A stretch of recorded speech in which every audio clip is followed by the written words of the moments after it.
Imaginez, vous êtes devant cette maison, vous montez les escaliers, et voilà la chambre des horreurs.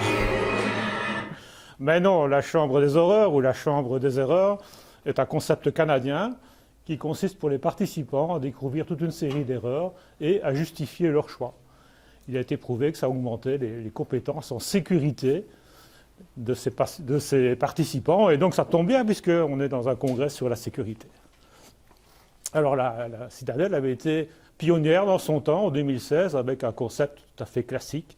Mais devant les contingences matérielles, les contingences organisationnelles et en ressources humaines, on a décidé d'en faire une version virtuelle. Et donc on a modélisé une chambre virtuelle. On a modélisé tous les différents accessoires, comme vous pouvez le voir ici, une pompe de perfusion, du matériel dont on peut changer les dates de péremption. On a aussi des avatars qui peuvent varier en fonction des thématiques qu'on va aborder lors de nos simulations de chambre virtuelle. Et donc on arrive à cette application qui va permettre de choisir entre différentes chambres, une chambre de médecine, une chambre de chirurgie, de gériatrie, pédiatrie, gynécologie, et de faire le choix entre différentes thématiques d'erreurs, comme la bienveillance, l'identidovigilance, le circuit du médicament, l'hygiène, la sécurité, et le faire de façon soit aléatoire, soit de choisir soi-même le type d'erreur que le participant va voir. Au niveau de la timeline, vous pouvez voir qu'on est en 2023, qu'on est en train de mettre en place la solution et de pouvoir, on l'espère bientôt, laisser la version bêta sur 200 infirmiers. Et puis, dans la suite, en 2024, commencer différentes études, différentes évaluations sur cette solution, en utilisant naturellement des questionnaires validés pour pouvoir le faire et éventuellement faire des comparaisons aussi entre le coût et l'efficacité de la solution classique et de la solution virtuelle. Merci pour votre attention. C'est une des compétences fondamentales qui fait partie du référentiel de compétences de tout médecin, mais aussi de médecins généralistes.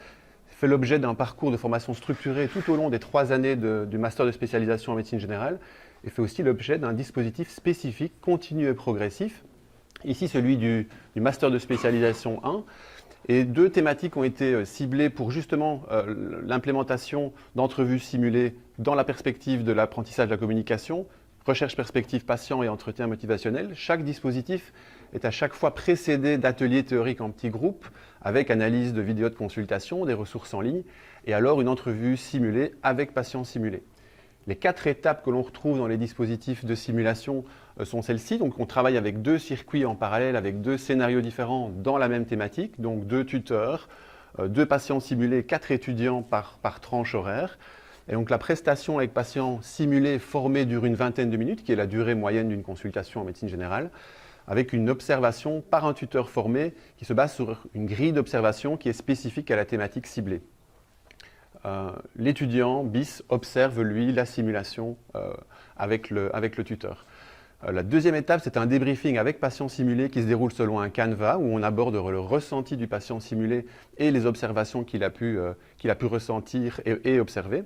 Cela dure 3 minutes. C'est complété alors par un débriefing avec un tuteur où on essaye de comprendre, d'aller rechercher les intentions derrière les actes observés. C'est un débriefing qui est ciblé en lien avec la grille d'observation et à volonté d'être constructif pour clore les 30 minutes du dispositif complet, avant que les rôles soient échangés entre les étudiants qui sont passés de participants à observateurs, d'observateurs à participants. Les 3 éléments qu'on voulait discuter avec vous, c'est d'une part l'intégration d'entrevues simulées, mais vient vraiment intégrer différentes modalités d'apprentissage de la communication, pas uniquement la mise en action, mais une rétroaction multisource de l'observation commentée, puis c'est au terme de l'année terminé par une évaluation lors d'un examen.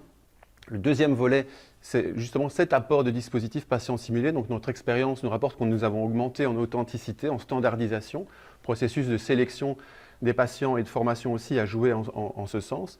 La plus-value qui est rapportée par les étudiants dans les évaluations, c'est l'expression d'une augmentation de confiance en soi, de motivation et aussi de réflexivité.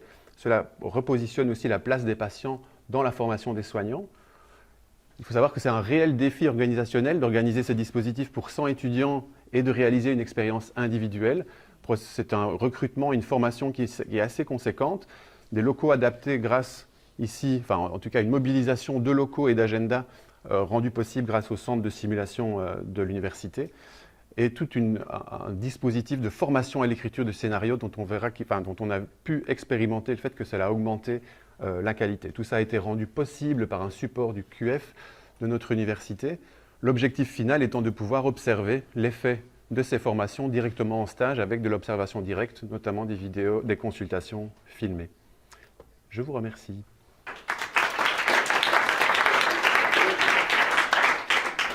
Donc, bonjour à toutes et à toutes.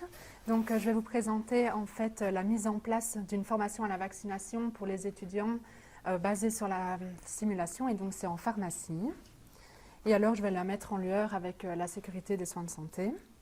Donc, suite à la pandémie à la Covid-19, de nombreuses nouvelles compétences ont été instaurées pour le pharmacien d'officine, dont notamment, depuis la loi du 28 février 2022, la vaccination en officine. Par cette réglementation, il y a notamment une obligation de suivi d'une formation qui permet de garantir à la fois la sécurité pour les patients, mais également pour les pharmaciens.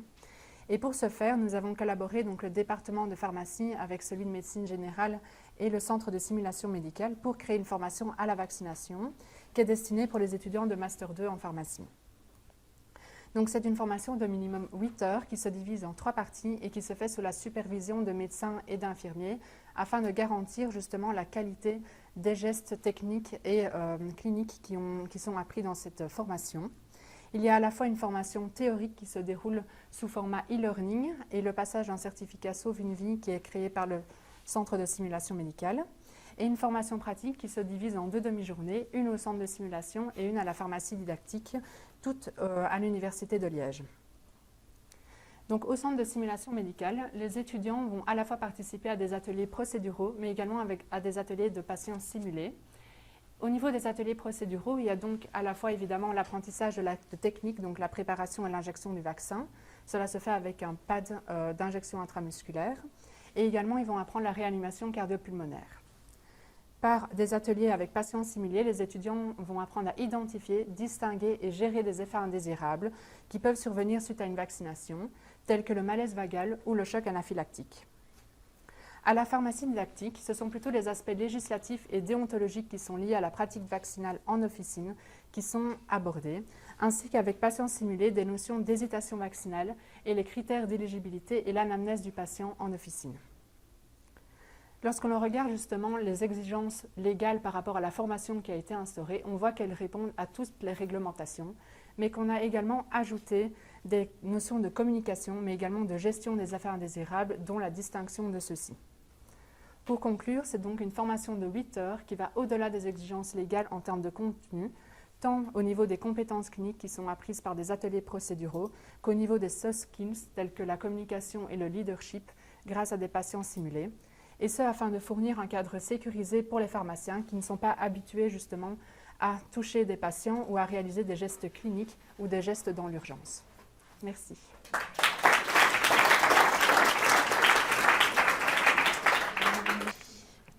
Bonjour à tous. Imaginez-vous dans un lit de soins intensifs pendant plusieurs semaines.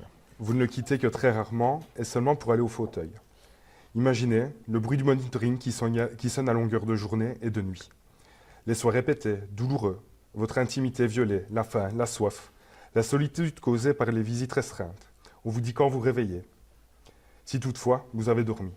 Car à 2 heures du matin, on a réanimé votre voisin de chambre pendant 1 heure. Qui sait? Demain, ce sera peut-être moi.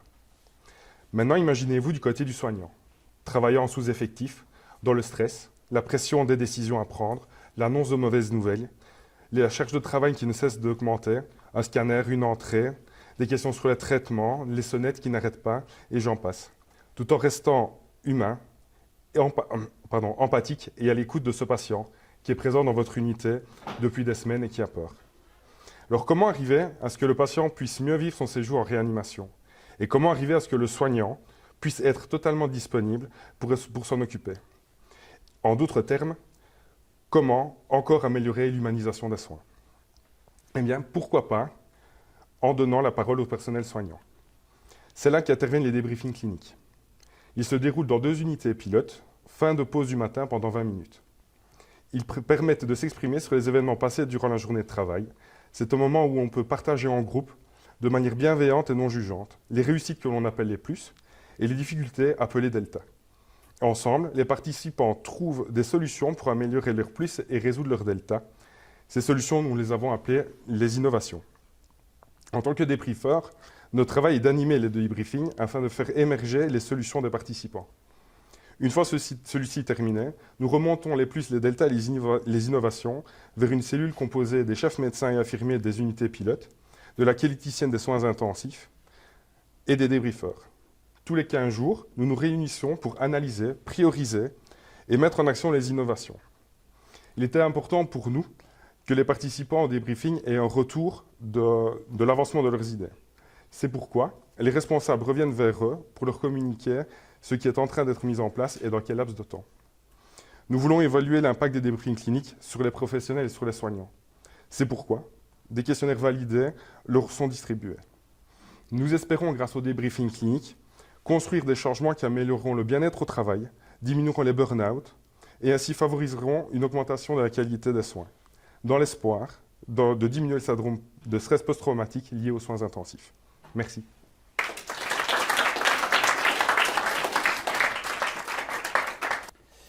Si vous êtes professionnel de la santé, cette soignante débordée, ça a peut-être déjà été vous. Cette semaine, le mois passé, il y a un an, en fait, peu importe. À vrai dire, si vous êtes professionnel de la santé, cette soignante débordée, ça a certainement déjà été vous. La vraie question à se poser, c'est est-ce que ça a été vous une fois?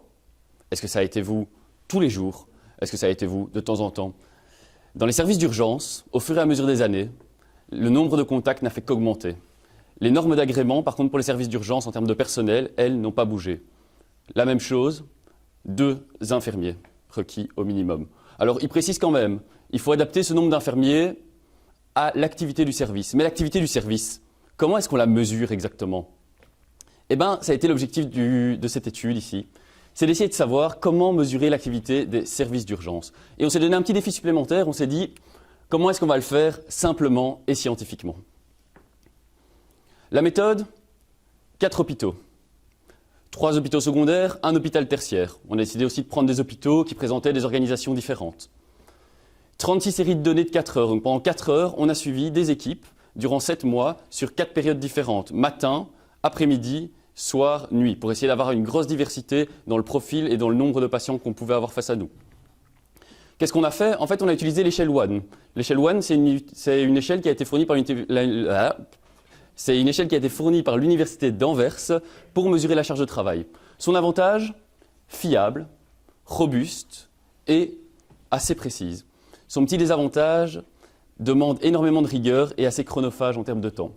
Et on a décidé d'utiliser cette échelle pendant ces périodes de 4 heures et de la corréler à d'autres indicateurs. Les résultats préliminaires, basés sur 24 séries de 4 heures, donc 308 patients et 99 infirmiers sur 2 hôpitaux, montrent ceci. L'évaluation subjective de la charge de travail est effectivement corrélée fortement à la charge de travail totale. Il en est de même pour le nombre de nouveaux patients inscrits, et ce, indépendamment de leur niveau de gravité. En conclusion, les résultats préliminaires tendent à montrer qu'il est fiable d'utiliser l'évaluation subjective et le nombre de nouvelles admissions pour évaluer la charge de travail infirmière aux urgences. Les résultats complets, avec 591 patients et 161 infirmiers, arriveront prochainement. Et pour la suite, pourquoi pas utiliser ça, cette évaluation de la charge de travail infirmière de manière simple, comme une base de travail pour établir des recommandations de safe staffing dans les services d'urgence pour les infirmiers en Belgique. Je vous remercie.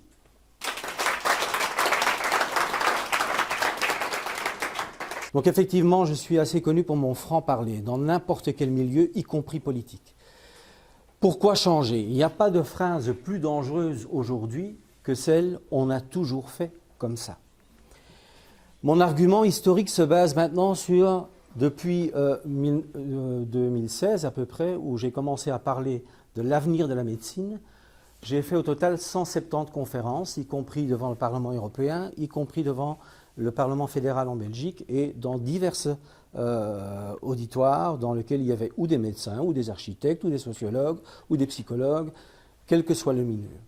Le plus grand problème dans la communication aujourd'hui, c'est qu'on n'écoute pas pour comprendre, mais on écoute pour répondre. Alors je commence toujours mes présentations par 4 chiffres fétiches. Et là, en règle générale, le silence se fait dans la salle et on entend voler une mouche. Ces 4 chiffres sont issus de rapports internationaux. Le premier, 50%, correspond à un chiffre publié par l'OMS et n'est ni plus ni rien que le nombre d'actes inutiles perpétrés dans le secteur des soins. Pourquoi faisons-nous ces actes? Tout simplement parce que bassement, ils rapportent de l'argent. Le deuxième chiffre est issu d'un rapport de l'OCDE. Quand on compare les différents systèmes d'organisation humaine, les différents secteurs d'activité humains, la palme d'or en matière d'inefficience est celui de la santé publique. 42% du budget annuel part directement dans la poubelle. Le troisième chiffre est issu d'un rapport Patient Safety America. Quand vous rentrez dans un hôpital de par le monde, où qu'il soit, et quelle que soit la raison pour laquelle vous êtes hospitalisé, il y a 10% de chances que vous n'en sortiez pas du tout, ou beaucoup moins bien. Et ceci n'a rien à voir avec votre diagnostic initial. C'est uniquement lié aux dégâts iatrogènes par les procédures de diagnostic et de traitement. Et le dernier chiffre est un chiffre également européen qui correspond aux erreurs de diagnostic.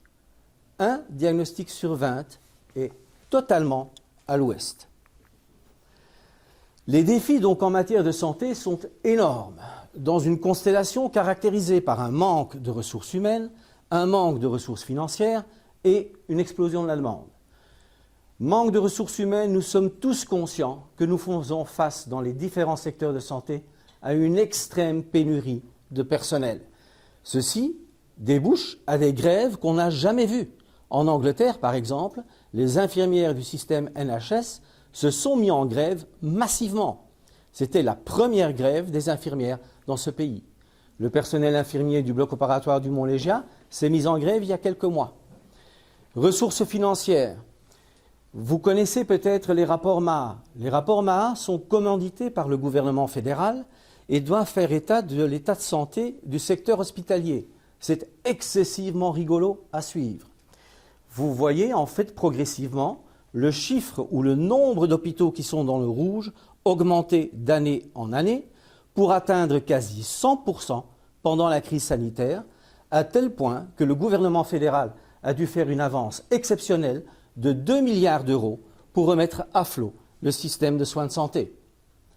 Explosion également des prix de l'énergie, explosion des salaires. La situation ne s'améliore donc clairement pas. Et à cela, il faut rajouter un autre petit point de détail qui va singulièrement complexifier la prise en charge dans notre secteur des soins et en particulier la sécurité et la qualité des soins, c'est l'explosion de la demande. Donc les tsunamis attendus en matière d'explosion de la demande, c'est un vieillissement de la population et ce qu'on oublie systématiquement, c'est que ce vieillissement de la population a également lieu dans le secteur des soignants. La pyramide des âges est identique. 40% des médecins actifs aujourd'hui vont partir à la retraite dans les 10 ans. Une augmentation des pathologies chroniques multiples et complexes dans une population vieillissante. Une réduction des forces de travail dans le secteur des soins. Le réchauffement climatique et l'importance de l'exposome en général, et j'y reviendrai. Une nouvelle pandémie, ça nous pend au nez. On va avoir de plus en plus de transmissions de maladies provenant du monde animalier vers le monde humain. Et puis également l'explosion des maladies mentales. Et à titre d'information, le budget annuel fédéral pour les maladies mentales aujourd'hui est de 2%. Et on estime que 40 à 50% de la population va avoir besoin d'une prise en charge en matière de santé mentale. Explosion de la demande, quelques illustrations. Nous savons déjà que notre environnement nous prédispose à des maladies chroniques. On voit une majoration, par exemple, du diabète de type 1, du diabète de type 2 qui est lié à l'exposome. On voit également une explosion des déformations congénitales cardiaques aussi liées à l'exposome. Et en fait, ce qui est de plus en plus important, c'est le concept de la syndémie. C'est de la convergence épidémique où le résultat final est supraadditif par rapport à l'effet de chaque élément séparément. Un élément clé dans cette évolution des pathologies chroniques est l'obésité. Et le tout dernier rapport qui vient de sortir en 2023, l'Atlas de l'obésité, stipule qu'il va y avoir à peu près 50% de la population qui sera considérée comme obèse d'ici 2035, avec toutes les polypathologies qui vont de pair. L'accessibilité aux soins sera donc forcément remis en question. Mais quand on regarde l'accessibilité aux soins, il y a plusieurs dimensions à détailler. La dimension financière, le coût, la disponibilité du staff, le timing adéquat des soins et la distribution géographique. Alors commençons d'abord par un concept qui est primordial, qui est inscrit dans les droits fondamentaux des patients à l'OMS. C'est le principe de l'équité aux soins, pas de l'égalité, de l'équité aux soins, et nous en sommes actuellement excessivement loin. Le deuxième élément, c'est bien entendu le pouvoir financier des gens qui baisse. Aux États-Unis, on voit une explosion clairement d'une fraction de la population qui financièrement n'est plus à même de se payer les soins de santé. Et vous vous dites peut-être qu'en Belgique, ce n'est pas le cas. Pour la Wallonie, 25% de la population est considérée comme vivant en dessous du seuil de la pauvreté. Et pour 4 à 5% de la population wallonne, les soins de santé sont aujourd'hui considérés comme étant toxiques parce qu'ils représentent 40% de leurs revenus. Donc, quelles sont les données de cette équation? Augmentation ininterrompue et accélérée de la demande, manque de ressources humaines, manque de ressources financières, nomenclature totalement obsolète, des incitatifs vicieux qui stimulent à perpétrer un nombre d'actes et non pas une qualité des actes, un manque de vision politique à long terme. Le politicien, la seule chose qui l'intéresse, c'est une réélection dans les 4 ans. Et finalement, également, un manque de données fiables. Comment changer? La manière simple de voir les choses. On navigue à vue et on verra bien. Et on réduit surtout de façon linéaire les budgets. Et c'est exactement la politique qui est menée aujourd'hui avec des coupes sombres budgétaires de façon absolument non discernée dans les différents secteurs. Et ceci va aboutir à des mécontentements sociaux majeurs. On le voit par exemple en Espagne, où il y a eu des coupes sombres énormes dans le secteur des soins publics et des grèves qui ont suivi. Et en Belgique, vous savez tous que nous avons été amenés à fermer pratiquement plus de 2600 lits. Et ça, c'est le chiffre qui avait été publié au mois de janvier. Et j'estime aujourd'hui que ce chiffre a certainement encore augmenté depuis. Est-ce qu'il y a de l'eau? Parce que je ne tiendrai pas jusqu'au bout. Alors, je parlais tout à l'heure effectivement de la santé financière des institutions. Il faut savoir aujourd'hui que la majorité des institutions belges, y compris flamandes, sont dans le rouge. Et ça change la donne, chers amis. Parce que jusqu'à présent, c'était les méchants wallons qui étaient dans le rouge. Mais aujourd'hui, 8 hôpitaux sur 10 en Flandre sortent des chiffres rouges. On a une inflation galopante, on a une explosion de l'énergie et on a en fait un moment propice où il ne faut pas sonner l'alarme, mais il faut sonner le tocsin carrément. Donc il y a urgence, il y a le feu à la santé publique et le burn-out est généralisé. Et regardons par exemple l'effet burn-out au niveau de la population des médecins. Aujourd'hui, on constate en effet une majoration du burn-out du secteur médical avec comme conséquence directe un désengagement dans la carrière. Beaucoup de médecins disent déjà aujourd'hui qu'ils n'iront pas jusqu'à l'âge de la retraite et par conséquence également une réduction de la qualité des soins qui se traduit d'ailleurs dans les différentes études internationales en une augmentation du risque des événements indésirables et des accidents. Il y en a plus qui arrivent. Ah oui. C'est la crise. Hein. Une petite jupe, ça peut le faire aussi. Hein. C'est la crise, c'est cela, oui. Et donc, on constate aujourd'hui que la moitié des décès, en fait, dans le secteur hospitalier belge, est déjà liée à un manque de personnel. Manque de personnel, augmentation des risques et également manque de temporalité en matière de prise en charge. Ici, j'ai pris les chiffres du NHS qui viennent d'être publiés. On a actuellement pratiquement 6 millions de citoyens anglais qui sont sur liste d'attente pour une prise en charge, quelle qu'elle soit, dans leur secteur de soins. Et pour plus de 300 000 d'entre eux, la durée de cette liste d'attente est de plus d'1 an. On a aussi une logique où, finalement, devant cette explosion de la demande, on est tenté d'aller plus vite dans les consultations. Et on sait très très bien que si on accélère le rythme des consultations, publications récentes, on augmente le risque de mal prescrire les médicaments. Et si on abordait les causes donc de façon différente, on mesure ce qui se passe, on agit en conséquence, on évalue l'efficacité des décisions prises, on applique en fait le sacro-saint principe de Deming, le PDCA. You cannot manage what you don't measure. Et aujourd'hui, quand je suis en face de politiciens qui me disent « on a le meilleur secteur des soins de santé », je leur demande « quels sont vos indicateurs, sur quelle base et sur quelles données ?» Ils ne les ont pas. Ce que le monde des soins ne comprend pas, et ça c'est fondamental et c'est culturel, c'est la valeur de la donnée dans un écosystème entièrement orienté aujourd'hui sur la connexion, le patient devenant un objet connecté dans l'Internet des objets, générant une multitude de données, un flux de données continu du big data. Et la seule solution dans un tel écosystème, ce sera de faire appel massivement à de l'intelligence artificielle pour transformer le flux de données en informations utiles pour le patient et pour le soignant. Mais revenons historiquement à quelques citations intéressantes. Je sais que Sacha adore les citations, il en a cité plusieurs. Les médecins prescrivent des médicaments dont ils connaissent peu pour soigner des maladies dont ils connaissent moins chez les êtres humains dont ils ne savent rien. Voltaire. Il faut se soucier plus particulièrement du patient individuel que de la particularité de la maladie. Il est beaucoup plus important de savoir de quel type de patient a une maladie que quel type de maladie a un patient. Et la médecine pour le bien commun n'est pas assez bonne. Eric Topol, cardiologue aux États-Unis et patron du Scripps. L'importance de la donnée, l'importance de la culture de la donnée est quelque chose qui est totalement lacunaire dans le secteur des soins. Je vais passer ceci pour gagner du temps. Et en fait, on va revenir vers des concepts essentiels. Tout est connecté. Leonardo da Vinci le disait déjà loin avant l'Internet. Et Alberto Barabasi, qui enseigne au Northwestern University à Boston et qui est en fait le pape de la science des réseaux. Et je vous invite à creuser actuellement le potentiel de la science des réseaux. Allez voir effectivement ce qui se passe dans ce domaine. Tout ceci pour vous dire que cette approche extrêmement réductionniste que nous avons de la maladie et du symptôme est condamnée. Il faut considérer clairement une approche holistique dans laquelle il y a une influence majeure épigénétique de l'exposome.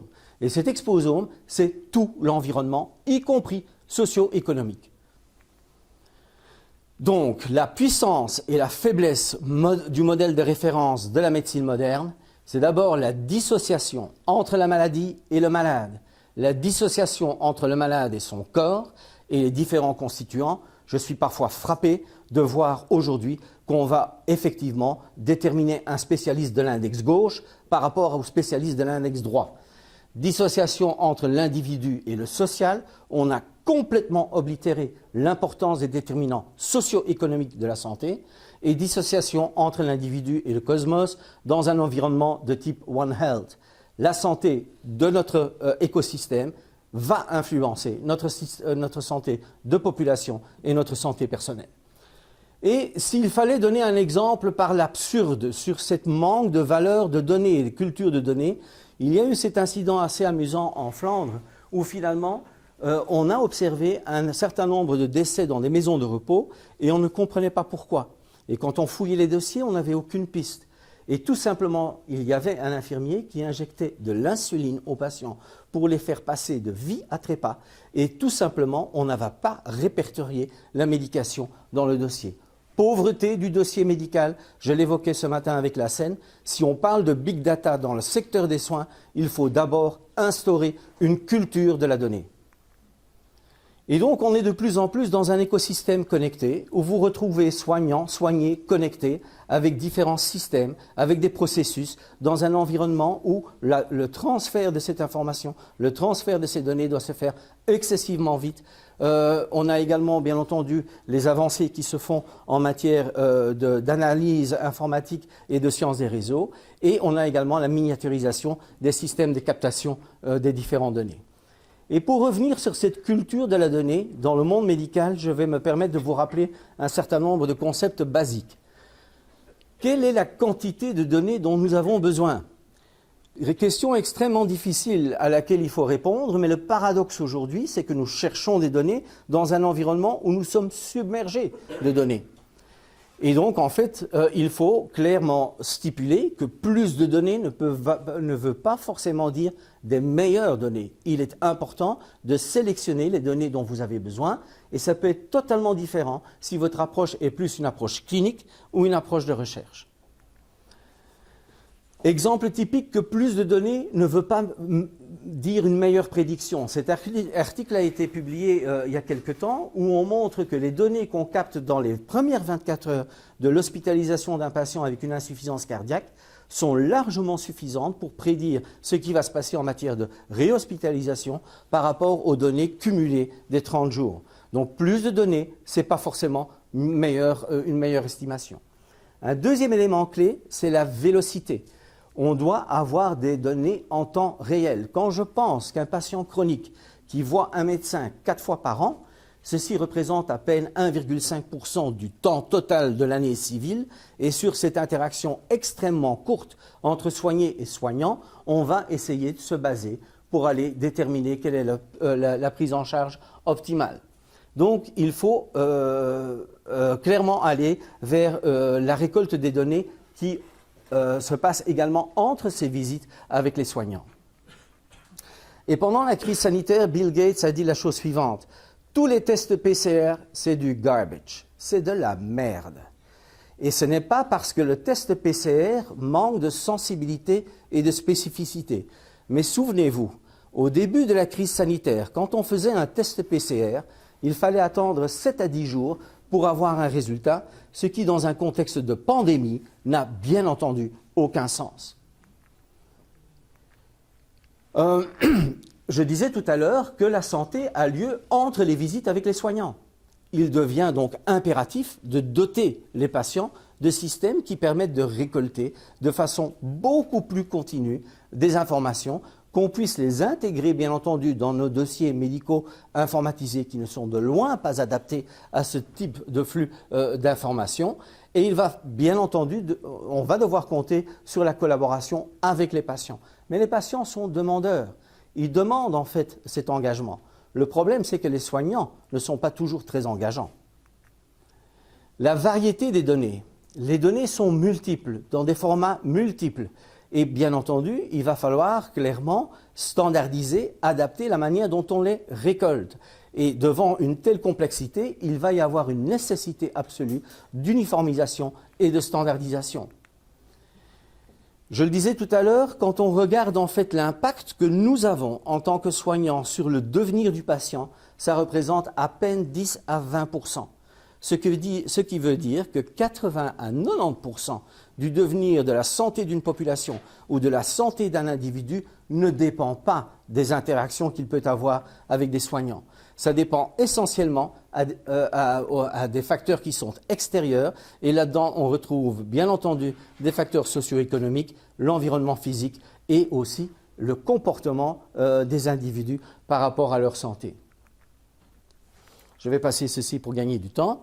Et regardons un peu ces données multiples dans nos dossiers médicaux. J'ai fait la remarque ce matin, mais quand on regarde nos dossiers médicaux, on est frappé par le concept du copy-paste. Très souvent, en fait, par pure fainéantise, on va copier un segment antérieur et on va le coller à la date du jour. Mais on oublie que dans un concept de big data, l'exactitude temporelle de ce qu'on a copié n'est peut-être pas le cas. Donc, cette histoire de copy-paste, il faudrait complètement l'éliminer. Il faut repartir sur une structuration, une standardisation des données booléennes, des données quantifiées, des menus déroulants up-to-date. Les Français, et une initiative a été prise il y a peu de temps par les centres anticancéreux français, c'est l'initiative Osiris. L'idée était de dire, on n'a peut-être pas besoin d'énormes quantités de données, mais faisons en sorte que les données que nous récoltons soient de qualité. Et pour ça, en fait, ils ont sélectionné 67 métadonnées cliniques et 65 données provenant de la cascade des omics pour constituer un dossier standard partagé entre différents centres anticancéreux et qui est totalement, en fait, nettoyé de tous les biais possibles. Vous avez certainement aussi entendu parler de cette initiative qui a été prise par différents pays européens où on veut créer un data hub de données de santé au niveau européen. Et là se pose bien entendu la question sur le cleaning des data.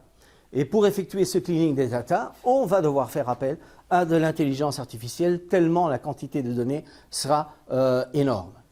Validité des données. Est-ce que la donnée est correcte? Et là, j'entends fréquemment des commentaires du genre « Oui, mais vous savez, ces smartwatches, ces smartphones ne sont pas corrects en matière de validité des données. » Détrompez-vous.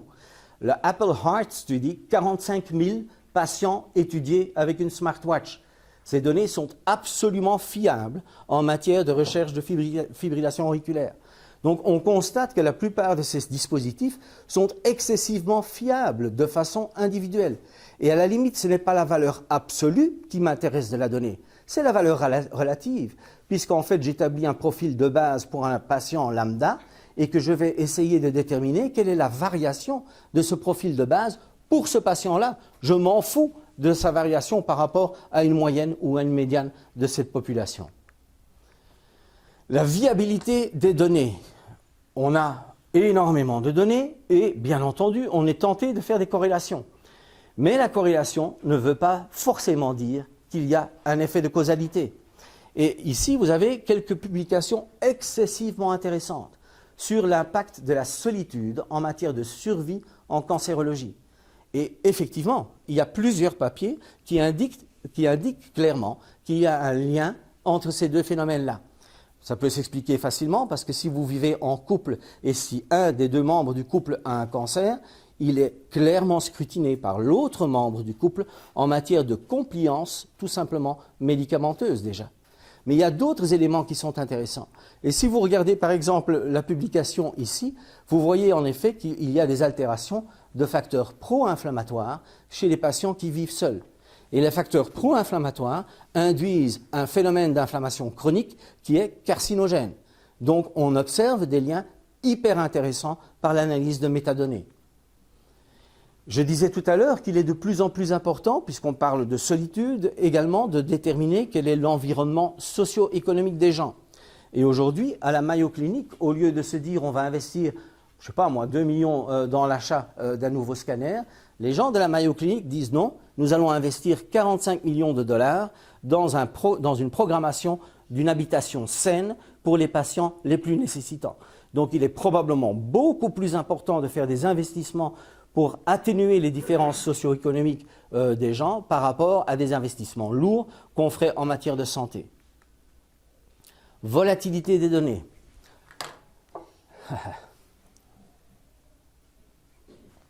En matière de volatilité des données, les données changent excessivement rapidement.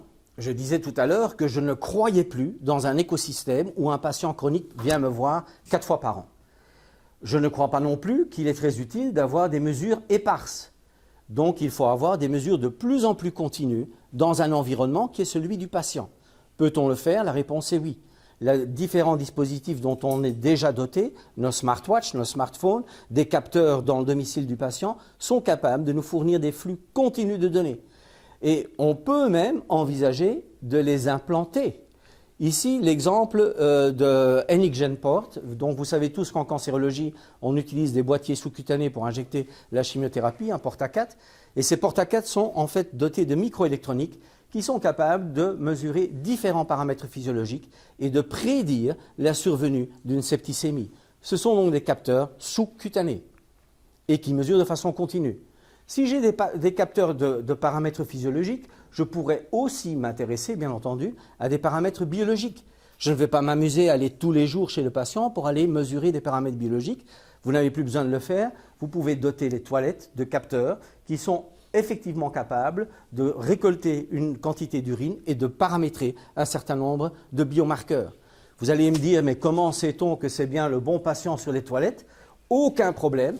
Les toilettes sont dotées d'une caméra qui, sur la base des plis de la marge anale, vont vous identifier encore mieux que la lecture de la rétine.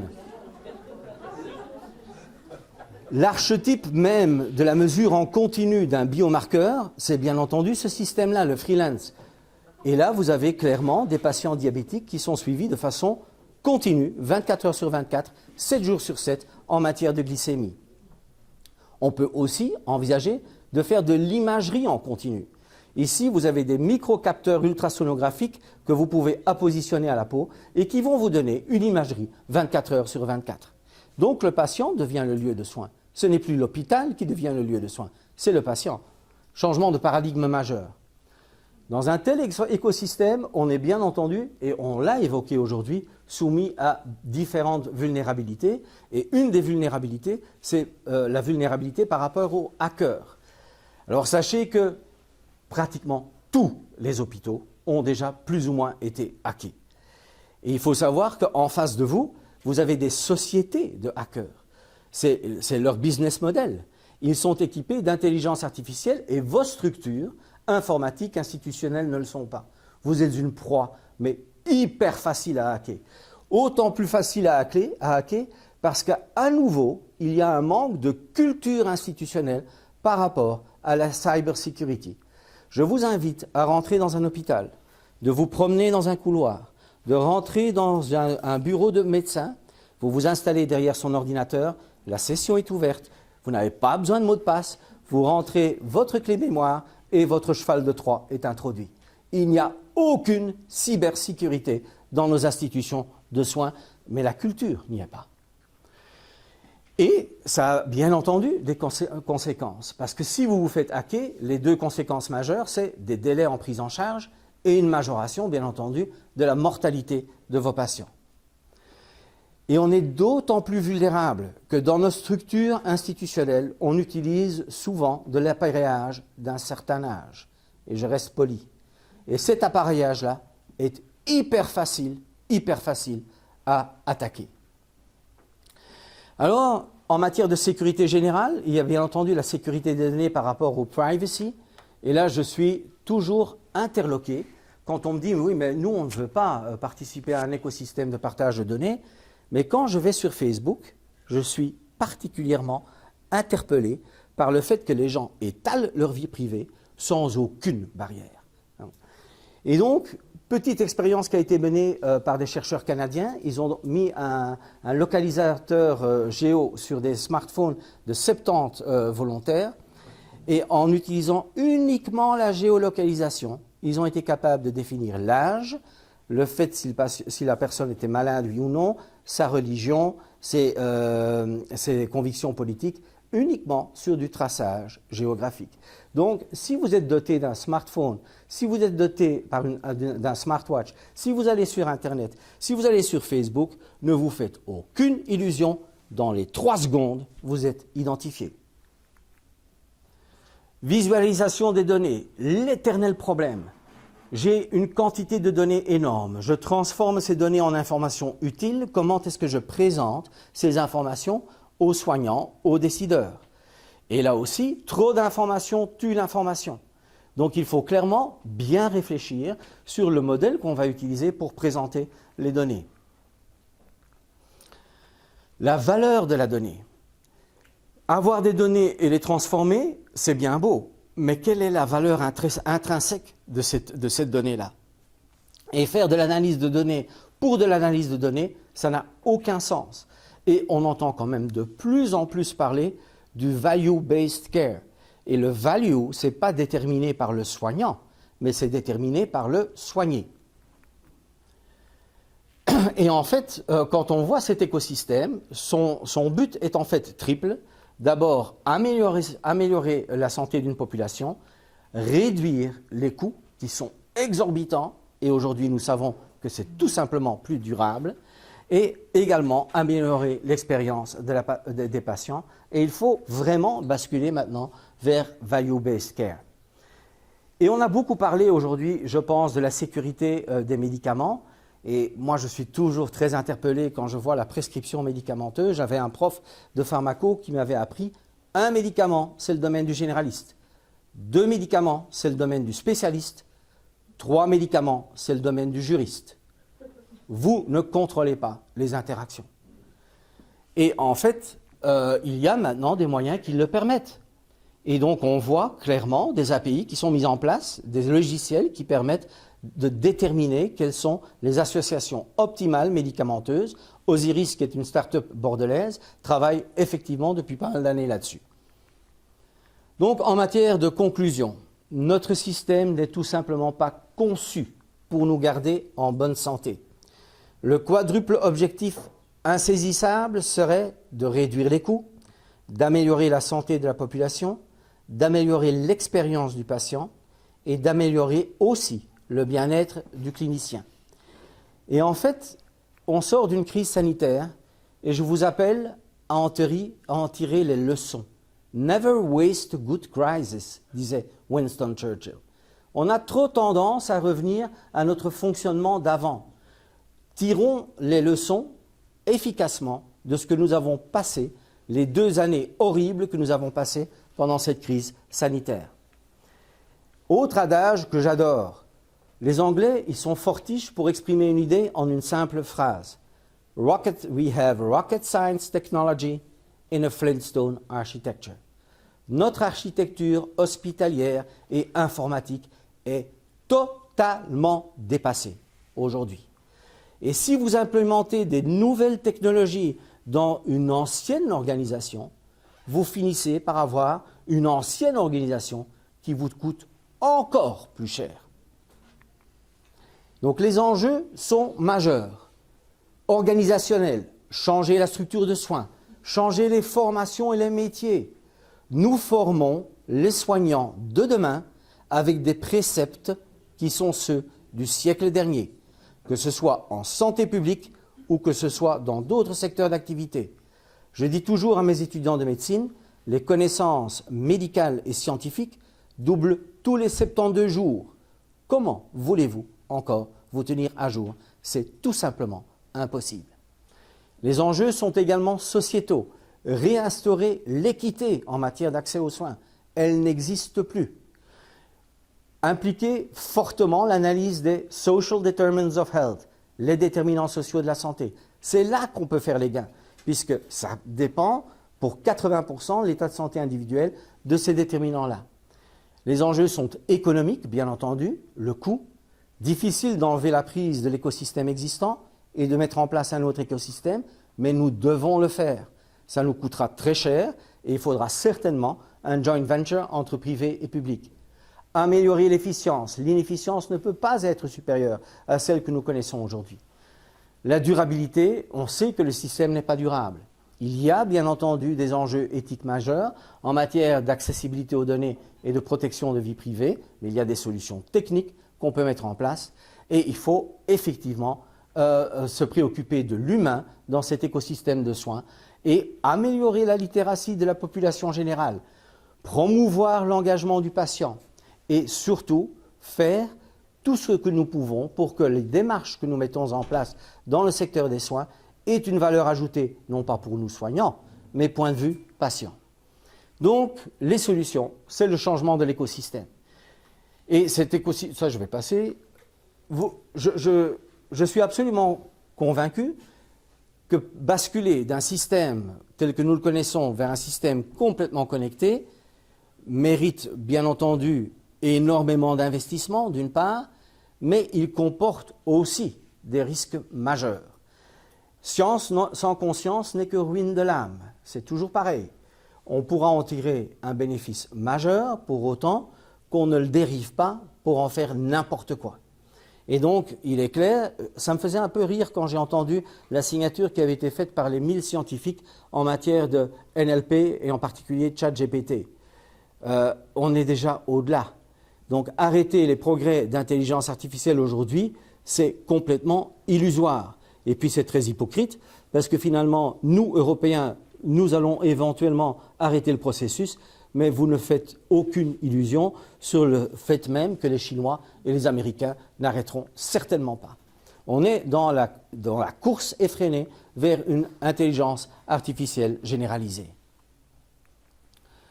Et aujourd'hui, on est déjà over the rich. J'adore Bip Bip et Coyote. Et en fait, Coyote, c'est le système de santé aujourd'hui. Il continue à courir, il court comme un effréné, comme un poulet sans tête, mais il ne se rend pas compte qu'il n'y a plus aucun fondement. Il n'a pas les ressources, ni financières, ni humaines, pour maintenir l'écosystème. Et donc, un système de santé basé sur l'intelligence artificielle sera de toute façon meilleur qu'un système de santé uniquement basé sur l'humain, mais la meilleure option, c'est l'association de l'intelligence artificielle et de l'humain. Mais il va falloir changer le profil métier, parce qu'il est clair que si vous gagnez énormément d'argent sur vos capacités techniques aujourd'hui, celles-ci pourront être automatisées. Et en fait, je dis toujours aux futurs spécialistes, si vous choisissez une spécialité hautement technique comme la mienne, vous serez le premier à disparaître, parce que c'est dans ces niches-là que l'application de l'intelligence artificielle sera la plus simple à implémenter. Et aux médecins de demain, je dis, si aujourd'hui vous dites « je ne veux pas entendre parler de l'intelligence artificielle » et je n'avais pas vu la séquence ce matin, voilà ce qui va advenir avec vous. Vous deviendrez les dinosaures de la santé publique. Je vous remercie de m'avoir écouté. Je sais que vous êtes fatigués et si ça vous intéresse, j'ai écrit 2 livres sur le sujet. Le premier est assez intéressant. Il est sorti juste avant la crise sanitaire. Et je décris un écosystème connecté qui, par la force des choses, a été mis en place 2-3 mois plus tard. Pendant la crise sanitaire, j'avais quand même du travail. Je suis le chef de service du service de radiothérapie dans lequel Séverine travaille, donc on a toujours continué, mais je m'ennuyais un peu. Et donc j'ai écrit un deuxième. Et dans ce deuxième, en fait, je décris l'accélération qui a été donnée pendant la crise sanitaire à l'implémentation des nouvelles technologies. Je vous remercie pour votre attention.